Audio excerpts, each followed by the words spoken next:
Match fixing हा एक शब्द आपल्या कानावर सातत्याने पडतो, त्याच्यावर चर्चा होते.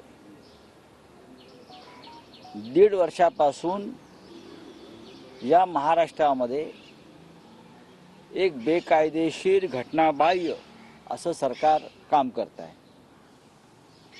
आणि ज्या पद्धतीने घटनाबाह्य सरकार काम करत आहे, चालवलं जात आहे, निर्णय घेत आहे, त्याच्यामुळे रोज या देशामध्ये आणि महाराष्ट्रामध्ये संविधानाची, ज्याला आपण पायदळी तुडवणं म्हणतात, तसा प्रकार सुरू आहे.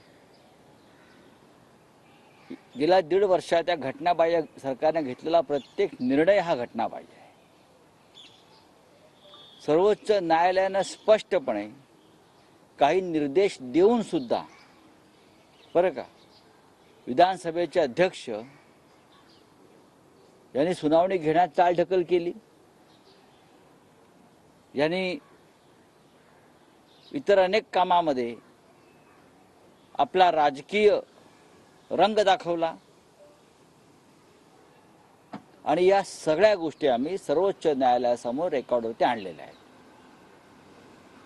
सर्वोच्च न्यायालयानं त्यांची नियुक्ती ही ट्रायब्युनल म्हणजे न्याय प्रक्रिया देणारी एक व्यक्ती म्हणून केलेलं आहे. ट्रायब्युनल म्हणजे ते न्यायदानाच्या खुर्चीवर बसलेले आहेत.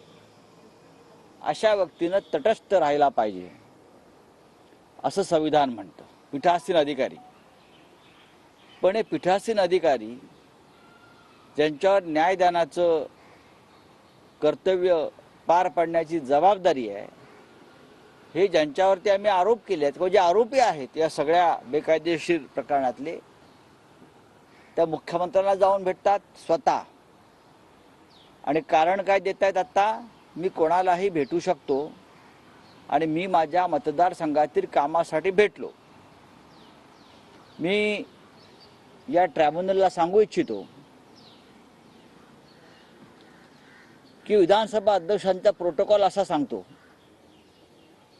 की एखाद्या कामासाठी सूचना देण्यासाठी विधानसभा अध्यक्ष मुख्यमंत्र्यांना पाचारण करतात आणि मंत्र्यांना आपल्या चेंबरमध्ये बोलवतात.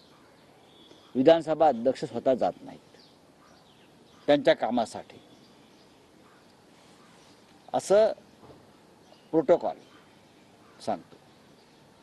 पण हे आता आम्हाला सांगतात की आम्ही का गेलो. तुम्ही का गेला ते सगळ्यांना माहिती आहे. तुम्ही मॅच फिक्सिंगची डेट आणि मॅच फिक्सिंग कशा प्रकारे असावं हे ठरवण्यासाठी गेला.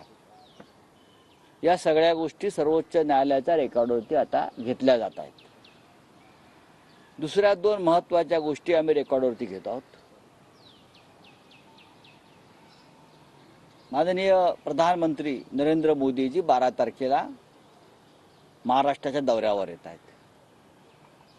हा एवढा आत्मविश्वास त्यांच्यात कुठून आला? 10 तारखेला जर एखाद्या घटनाबाह्य सरकारचा फैसला लागणार आहे, आजच्या 10 तारखेला घटनाबाह्य सरकारचा फैसला लागणार आहे, सरकार घटनाबाह्य आहे हे आम्हाला माहिती आहे. मग तुम्हाला एवढी खात्री आहे का हे घटनाबाह्य सरकार टिकणार आहे, टिकवलं जाणार आहे म्हणून तुम्ही येत आहे? तुम्हाला निकाल माहिती आहे का? याचा अर्थ प्रधानमंत्र्यांना निर्णय माहिती आहे. निर्णय दिल्लीतून झालाय, फक्त ट्रायब्युनल त्याच्यावर शिक्का मारणार आहे.